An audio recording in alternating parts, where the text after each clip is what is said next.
Comenzamos día con una meditación cortico y poderoso. Awe Dios que papo medita. Presenta pa Nairalyn Felicia.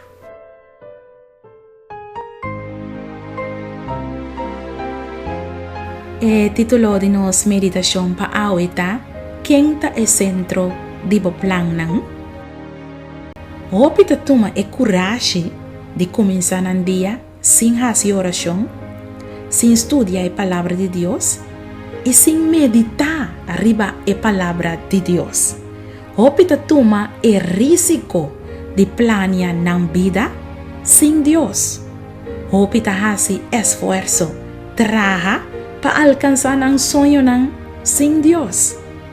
Awe Dios que para meditar arriba Salmo 127 versículo 1.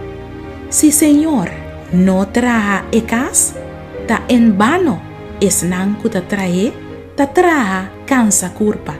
Si Señor no guarda estat, ta en vano e guardia ta queda lanta. Apreciado amigo y amiga, vida ta frágil, mescos con un flor, awe etei, mañana enotei más. Eta marchita y muri, eta disparse manera nubia ta guardo hiba pa viento. Pa motivo aquí, también bo pone Dios delante de turbo proyecto nan.